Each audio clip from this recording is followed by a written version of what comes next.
Hello, everyone, and welcome to the Jack Rants Podcast. That's right, I'm bringing back the original, but with a really fun added twist. Today, I have some really cool special guest friends of mine, starting off with Matcha Mania. Hi. And a returning guest, Asa Gohan. What's up? Bouncer Mario. Yeah, that's me. How you doing? And finally, we've got Mickey the Weeb. Hey, I'm Mickey the Weeb. I got your anime DVDs right here for you. A good gobble. Your DVDs. Alright, so what we're going to do is we have a bunch of nerdy topics that are going on right now in the world, and I figure we're all nerds of something, so let's do a discussion, but I added an extra twist to this podcast, so I actually created the Wheel of Rants, where I'm going to create a different wheel, I'm going to spin it, we will talk about the discussions based off of whatever the wheel lands on. So, let's get started with the Wheel of Rants!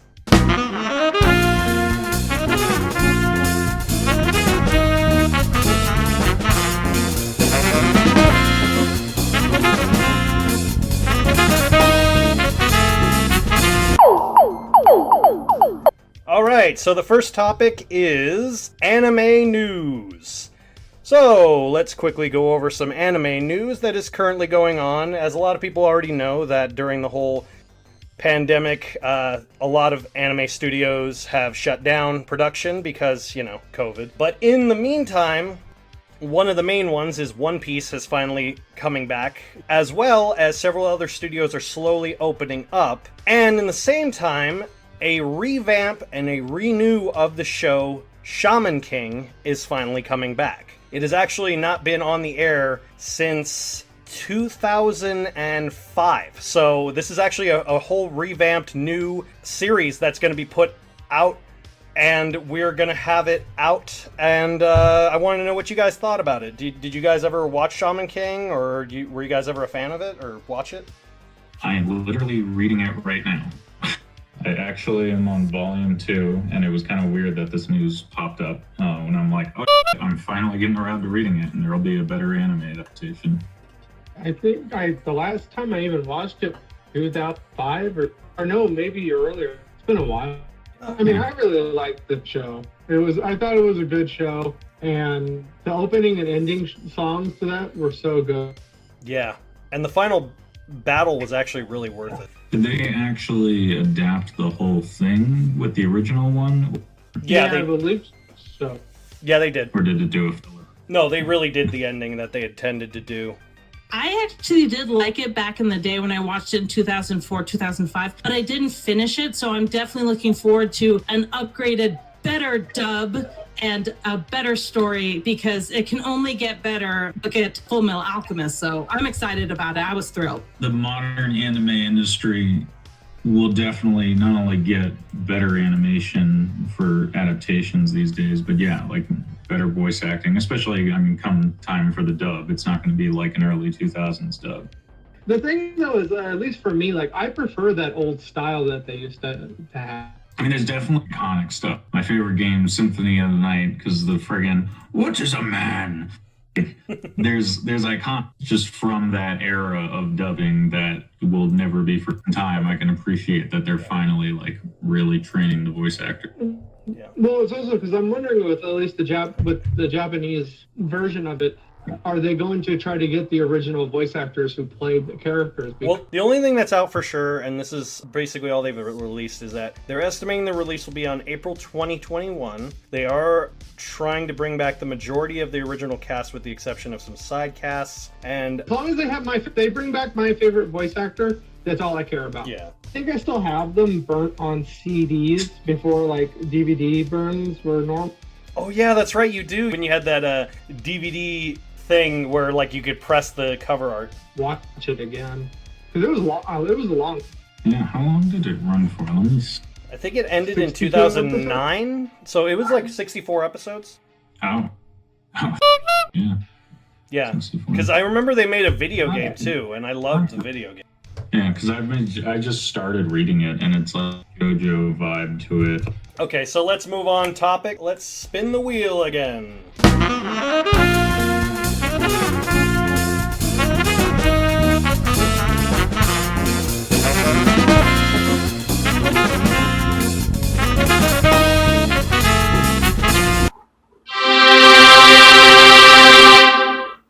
The return of Batman! So, for those of you guys that have probably not heard, you probably have heard, it's probably all over the internet, but Michael Keaton is slated to return as Bruce Wayne in the new Flash movie. Alright. Which I'm so happy about. I'm trying to remember, did they already do like a full Flash movie, or is this a sequel? This is going to be the first Flash movie, and according to rumors, at least, it's going to be Flash. Yeah, the rumors is that it's going to be Flashpoint. They did establish it's going to have something to do with some form of parallel worlds, because they've already established that in the Flash TV show. So I'm curious what they're going to do. So he last played Batman back in 1992, so it's been a long time, and again, he's not gonna play, you know, Batman. So that's the one thing people forget. Like, I should have misspoke. He's not playing Batman, he's playing old Bruce Wayne, which makes sense, because I'm like, come on, he's not gonna get in the bat suit. It's not gonna happen. But he actually said that he was only interested in joining based off of seeing the Joaquin Phoenix Joker. So after he's seeing that, then they mentioned it to him. He was curious about it, and they had an idea of, well, we had an idea for a script for him. So the only thing they've announced is that he's supposedly going to be in it the first time he appears, but he may appear later in another DC movie down the line. But as of right now, they've only speculated that he may be returning. But as of right now, it's all speculation. So what do you guys think about Michael Keaton coming back to DC? You know what I said? I said, ooh, bat nipples. No bat nipples. Extra bat nipple. Well, Joel Schumacher did pass away, so I mean, I guess he took that with him to the grave, so we're good. Damn. What a shame. It's sad, but yeah, at the same time, it's like, I don't know. I mean, I'm happy because he is, in my mind, he is Batman to me. I grew up watching that movie so many times I can quote it, and to me, between him and Kevin Conroy, they are Batman. Between those two, they are Batman to me. And yeah, they're the two best ones. They are the two best ones in my mind. But I mean, I know a lot of people love Christian Bale, and I love Christian Bale too. I think anyone is legitimately better than Clooney. Like, I really don't see anyone worse than him. Like, even people go, well, Batfleck's worse. I'm like, no, he tried. You could say, you can dislike him, but he tried something. He tried, he just did it. It's like a kid who runs into a wall. At least he ran, as opposed to a kid who just sat on his... So, wait. Somewhat on topic. It's the Michael Keaton one where that famous, like, paused... Yeah. Where the really weird Batman face. Okay, so yeah. I'm going to... It was from Batman Returns. It's from the second one, and what it is it's... I know the exact scene too. It's literally when one of Penguin's goons. It's at the very beginning of the movie. They're all attacking the city, and then the guy is like punching him. He's this big buff dude. He's like punching his stomach, and Batman's not even flinching. And then he looks at him and he gives him like this. He looks at him and gives him this smirk, and then he backs his head up, and that's the picture everyone took. Yes, that I need to see old Michael Keaton attempting that. So I was just going to say, if with them bringing in the Michael Keaton Batman into this, because they established a continuity with Michael Keaton's Batman into the Arrowverse, now are they going to tie those two universes as well, the Arrowverse and the DC? It's possible. I mean, they did kind of create a whole paradox in the Crisis on Infinite Earths, but I mean, it's possible. I guess they could. With Crisis, that's what I've been reading online too, that they very well can. I don't think we should bring up Crisis. I liked Crisis. It wasn't great, but it was alright. Well, it's like if they were to attach it to any previous stuff, they can't dependent on that because they need an audience that can be drawn in by here's a new thing. They can still have little hints at stuff. The one major advantage that I will say that DC has over Marvel, regardless of which you're more of a fan of, the point of the matter is, unlike Marvel, DC owns 95% of their back catalog of characters. Marvel doesn't have that. Marvel can't do that. That's why you won't see any time within the next, until maybe like 3 years, will you ever see the X-Men cross over to the Avengers or see the different characters crossing over, because it's literally legal red tape. That's why it's taken so long. Yeah. But with DC, they could literally be like, hey, what if we had a TV show Flash interacting with, I don't know, Gal Gadot as Wonder Woman or whatever, and that could be potentially a thing that could happen. But I'm saying, like, that's a thing they could do that Marvel can't, which I think they could kind of play off of that, kind of like bring in older fans and newer fans. I think that's a smart move, but I do agree with you. I do think they should try to just focus on writing good stories. That should be their number one focus. Yeah, because it's like if they do Flashpoint or they do a story that people are familiar, then just do that. Don't oversaturate it too much. Before Justice League, the Batman v Superman tied in all that crazy apocalypse, like he's suddenly having a dream and there's like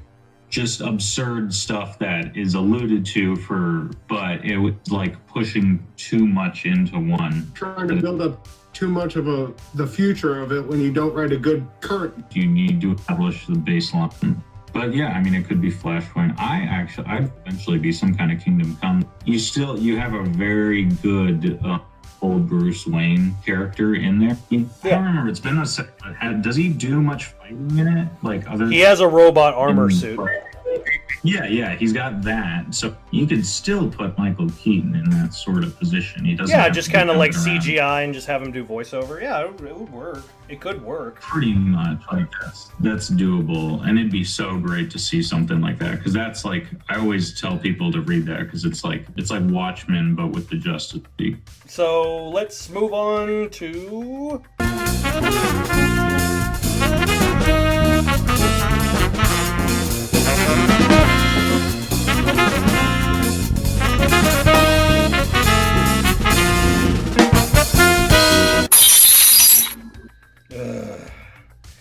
The one I really didn't want to, well, I have to talk about it, but news about Cowboy Bebop live action. Everybody's favorite. Exactly. Everybody's favorite, most anticipated adaptation. So I'm gonna pull up the cast list just to remember how bad. So here's before I get into the topic of what supposedly the discussion is. They have 4 cast members listed for sure, and that's like confirmed. They have Mustafa Shakir as Jet Black, Daniela Pineda as Faye, Alex Hassel as Vicious, and John Cho as Spike. But out of everything I've read about, not a single thing, they've even cast Ein, but they have not cast Ed. They have not cast Ed. They still have not cast Ed. I'm really like hearing though as if this is like imminent and they don't have Ed. Like, the reason I'm bringing up this topic is because the Cowboy Bebop writer of the Netflix adaptation, and everyone thinks that, and he is on record as saying Cowboy Bebop is not going to be like the Scarlett Johansson Ghost in the Shell, because we actually care about the subject. Which I'm like, okay, first of all, when you automatically have to tell everyone you care about a subject, I think you're gonna fail. I'm gonna read off what he said. So, we ain't playing Bebop. Bebop is playing us. As far as the team concerned is, the anime is already its own template for a proper adaptation. You can't look at Bebop and say, well, it's just a takeoff point. We're gonna give them different hair and different clothing, and we're gonna call it something different. It's just the sort of thing to kind of cut loose. If you're doing Cowboy Bebop, you're doing Cowboy Bebop, you know? It's kind of like doing Star Wars. Yeah. Because we all know the last couple Star Wars movies have been pure Oscar gold. Popular opinion time, I think that The Mandalorian is better than any of the Star Wars movies. I mean, it is its own thing. No. Yeah, and also The Mandalorian made me cry too, so are you saying better than any of the sequels? Oh, the every single sequels. Star Wars, all of the movies. No, you're wrong. No, I'm right. Oh, the nerd rage. Woo! No. It is better than Phantom Menace. Can we all agree on that? Watto is my spirit animal. I'm a alien man, straight from Wakanda. Is that legal? We all know Jar Jar was better than the child. Okay. Boss Nass is better than Baby Yoda, I will say that. He had more. He had far more to. All right, but back to the topic at hand. What are your guys' It's Cowboy Bebop. what is your opinion on this adaptation so far? Shouldn't exist. I think it's going to be garbage like every other adaptation. Dude, I got so hyped up. I am such a Ghost in the Shell fanboy, and because of my friends at this point, I own too many figures of Motoko, and I wanted it to be good because I even heard, and I bet they paid him up. I heard Mamoru Oshii, who like directed the original Ghost in the Shell, like give his approval or whatever. He came to the set and he like was like, all right, this is gonna be okay, like to do this, or he gave it his blessing. That's what I was trying to think of. Of course he did. He saw Scarlett Johansson in a body. Yeah, and then there's the other selling point is Hanson. But it's like at the end of the day, it was just such an amalgamation of like, here's all your favorite things. Oh, it'll be cool. Like, no, you need a good writer. And it's just, there's a lot of stuff that can't be put to live action or really just doesn't need to be. For the most part, I agree with you guys. Like, I think it's just like, frankly, I think really the best selling point that's going to be in this is that Yoko Kanno is coming back. Yeah, and like everyone thinks like Shinichiro Watanabe, the director and writer, gave his blessing. He's actually gone on record. They've asked him what his opinion of it is, and he says, well, I don't really have one because I don't have anything to do with it. He said that. And So yet, you're probably nice to say. and he flat out, he wasn't saying anything mean. He was just saying, I don't have an opinion. I don't know what it is. I don't have high hopes, but I hope it's decent. But I just don't know how I feel right now without like a trailer, without something a little bit more solid. But at least we've got Yoko Kanno coming back because Yoko Kanno is the only good Yo. And so I'm waiting to see what the trailer looks like. I am curious, but I'm also, for me personally, because I'm a huge fanboy for Bebop. And for me, the fact that to them, Ed is not important to the story really speaks volumes to me, because she is an integral part of the crew, because out of everyone else is like a victim, but they're sad, and she is the happy victim. Like, that's the whole point of her character. She balances out their negativity with crazy, wacky, goofy. The only thing they've shown at all about the adaptation is this literally a 1-minute video, and it's on their YouTube page, and it's following a POV in an office, and it's Ein, and he's going to get a bowl of water, and then the guy who plays Jet, the guy who plays Spike, and the girl who plays Faye are like, oh, come on up, yeah, it's the guest star of the show, and then it's Ein drinking out of a water bottle, and then as they're panning across, there's no one else there, so I'm like, oh, so they really didn't write Ed in. That's how I feel about it. I'm like, how do you not write her in? I wonder if Ed's not actually gonna how be the ultimate, like, that's the biggest nail in the coffin if they actually don't have. Yeah. This is going to be this decade's Avatar: The Last Airbender. You're right, yeah. It probably I will. think what they're going to try to do in regards to Ed is good enough to warrant a sequel, and in a sequel, but we all know that's not going to happen. Yeah, they exactly. have casted Julia and the Teddy Bomber. Like, And this Vicious. And is Vicious. a standout thing. They have Vicious, yeah. I hope they just haven't revealed Ed or something, because if you don't have Ed, it's a flop automatically. Yeah. And then Harold from Harold and Kumar is Spike Spiegel. Well, is I don't know how I feel about John Malcolm Cho being Spike, because I've only mostly seen him in comedies, so I don't really have an opinion of him as Spike. He was cool in like Star Trek. Yeah, but he was also like overshadowed by everyone else too. I'm also trying to be way too nice. Yeah, no, I because- know. I'm skeptical at the base. I'm skeptical, but I know for a fact I'm very, very hesitant, but I also feel that I'm the same way. I have the same opinion that Alan Moore has about every adaptation he's ever done, and that's ever been of his stuff. And he's literally said, nothing that anyone does to my works will ever affect my works because they're already done. That's kind of how I see it with Bebop. I see it as like, it can't affect Bebop, it's already done. It's kind of more like, wouldn't it be cool if we like added a trademark or added like a slap tag to the Mona Lisa kind of thing. I'm not saying that Bebop is the Mona Lisa. I'm saying that it's the point of like, just let it be what it is. Do something else. I don't care. Can we all agree instead of watching Cowboy Bebop, we'll just go watch the live action Rurouni Kenshin movies? Yeah, those are great. Those are great. They're amazing. One of the only times that sort of thing worked. It worked amazing. It's the best movie ever. Let's move on to the next topic.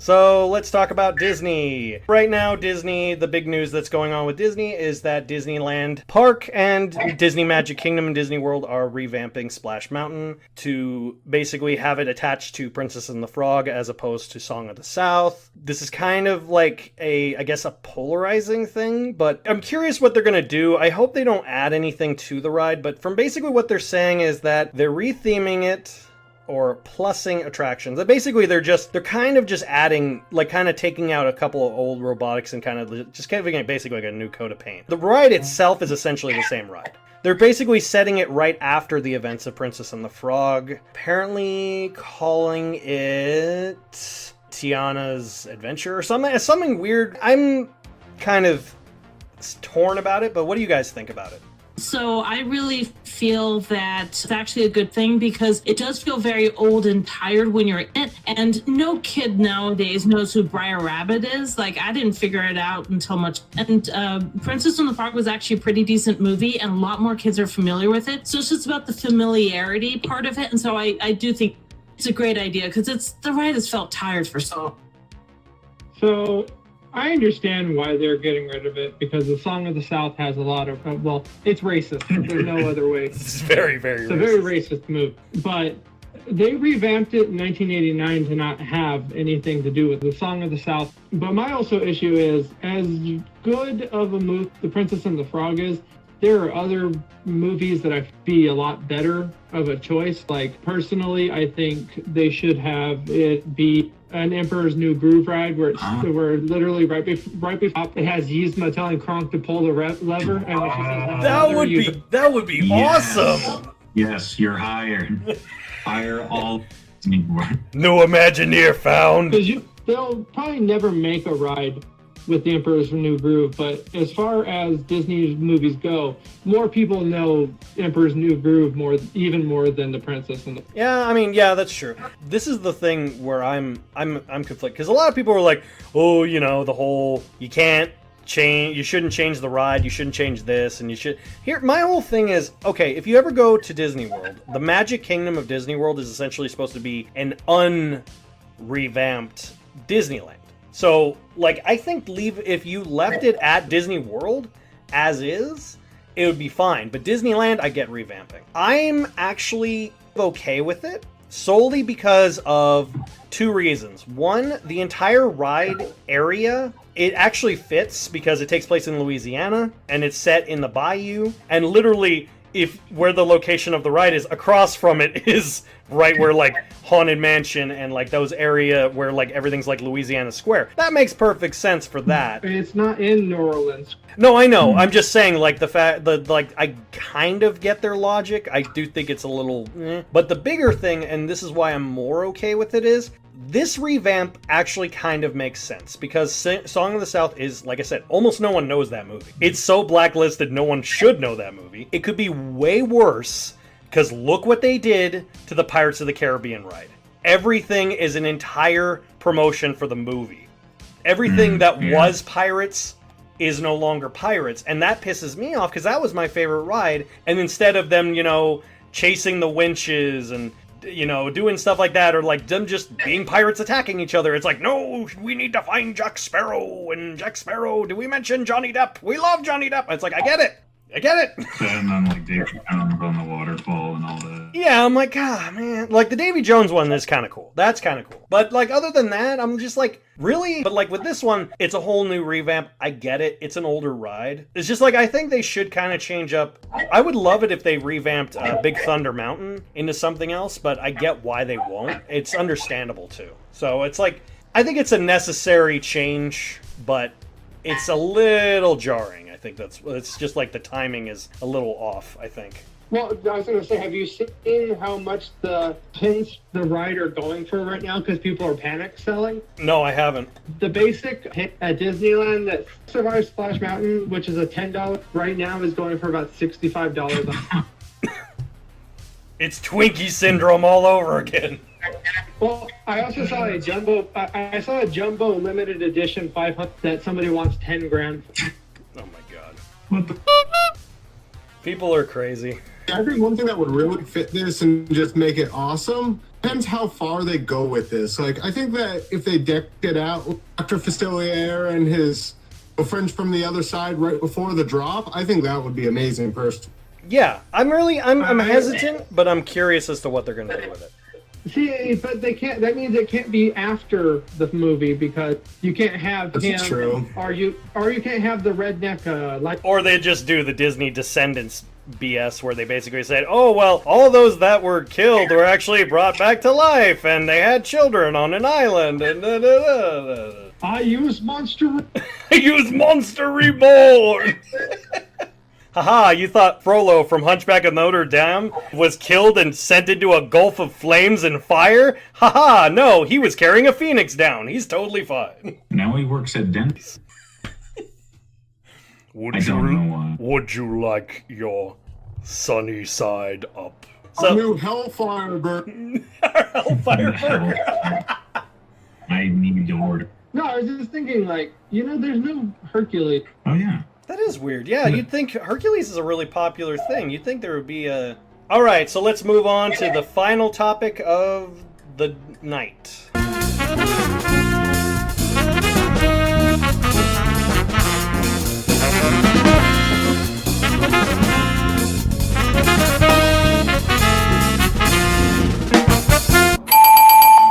So the final topic of the discussion of today is Studio Ghibli news. So there's quite a bit to talk about here. First off, probably have all seen the same thing where in Canada it's going to be revealed that all of the Studio Ghibli films will be exclusive to Canada's Netflix. But in the States, if you want to watch it, it's on HBO MAX exclusively. Unless you have a NordVPN or a VPN, then you could just transfer it to Canada. But still! Wait, what service is it on in Canada? Netflix. Oh, okay. In Canada, it's going to be on Netflix, and then it is going to be on HBO Max exclusively in the U.S. So, with every movie, all of the movies will be on there except for Grave of the Fireflies because yada yada yada rights issues. The other news that is going on, they have released photos of the new one of two official Studio Ghibli films that will be coming out next year. This one will be the first all CGI Studio Ghibli film, and it's called Aya and the Witch. To be honest, just the animation looks pretty creepy, I'm not gonna lie. I think it looks kind of cool. I mean, it looks like that Dragon Quest movie, which I liked, Right. but it just doesn't feel like a Ghibli film. No. Plus, I think it says in here it's made by his son Gore. Yeah, he wrote it though. But at the same time, there's another movie that is out that is no one is actually talking about because there's pretty much nothing so far except for the plot details. This is the other film that's coming out that apparently Miyazaki's been working on since 2016, and it is called How Do You Live? Based off of some book series, but it's basically about... The only thing that's basically known about it is that it's basically about someone's life, and I guess it's like a little kid's life in the 30s or something. I'm not too sure, but he said that something in an interview that basically he is trying to put these two movies in a similar vein as Kiki's Delivery Service, which I'm like, I do like that movie, so I'm curious how... I just hope it doesn't end up being his little ode to the guy who created the planes that they used in World War. Oh, Wind Rises. Wind Rises. Yeah. Yeah, that was the last film he directed, so... Yeah. What do you think, Gohan? computer animation look, no. I do not like it. Leave that stuff up to Pixar. It doesn't look good. It's very creepy. I prefer the hand-drawn animation with them. It just looks so much better. I am interested in if he's going to work on any more movies. Like, I'm interested if he does end up participating more in How Do You Live, because I love his stuff. Not sure how I feel about his son. They did confirm that How Do You Live, as opposed to this movie that has the pictures, that movie is written by him, but it's directed by his son. This movie, How Do You Live, is actually going to be written and directed by him. So Hayao Miyazaki is actually going to be working on it. So a lot more people are like, oh, that's interesting. Curious how that's going to be, considering they're very hush-hush about everything about it. I'm wondering what they're going to do with the story, because literally, like, there's almost nothing about it. I know you guys not liking this I like the way it looks. It's weird though, like it looks like something that the BBC would make. I don't know why, like just some sort of, like if this came out on DVD or something, you'd see BBC slapped on it. It doesn't look Japanese or Ghibli in any way. But what do you guys think about the whole Ghibli going to Canadian Netflix and HBO MAX? It's kicking the man. If anything, HBO MAX is looking nicely. Weird to me is I kind of thought with Disney dubbing all the Ghibli movies over the years, like I thought it would end up on Disney Plus. I think everyone did.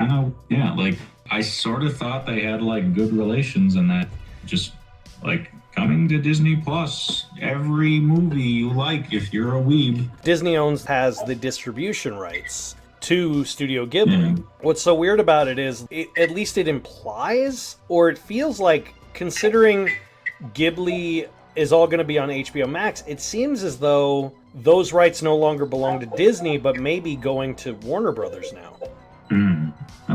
At least that's what it feels like, considering Netflix partners with Warner Brothers as well as Disney. They don't partner with Disney anymore since they made Disney Plus. They partner with Warner Brothers again. So, curious what they're going to do with it. It's frustrating. I'll switch over my VPN to watch them on that, but I already own most. You can already watch them on the British. Oh, okay. Well, I guess I've been living under a rock. Thanks, VPNs. You'll never catch me as a pirate if I'm in Russia. Exactly. Soviet Russia, movie watches you. So, out of everything we've talked about here today, what do you guys think is the most surprising or interesting thing? I gotta say, to me, most of the Ghibli stuff, because I actually haven't heard a lot of it. So. Honestly, probably most excited for the Shaman King stuff, because I'm just starting to read it, and I'm like, okay, I'm really digging this. I can see why a lot of people recommended this manga to me. And then I'll probably get around to watching the old anime adaptation and then see how this new one goes. It'll be fun to kind of follow along, because I've seen a lot of these days anime adaptations of classic stuff going real well. Like, there's a real old manga by Osamu Tezuka, Dororo, that got a great anime adaptation. Or Blade of the Immortal finally got a really good anime adaptation. And it's just cool to finally see that sort of thing happen. And I get the feeling the Shaman King, all the old fanboys are going to come out of the woodwork for Kind of the Disney thing. I have a lot to say about Disney. Well, that's gonna probably do it for us. Thanks again, everyone, for joining me on this podcast. You want to say one last thing before we go? like, comment, and subscribe, and don't you dare watch live-action anime adaptations, unless they're Japanese, probably. Okay. Wear a face mask. Wash your hands, damn it. No. Wash your hands, always. Just be not watching your... Wash your hands, and if you're an anime fan, wipe your... And if you're an anime who goes to cons, wear deodorant, please. But then I won't afford my body pillows. Alright, thanks guys.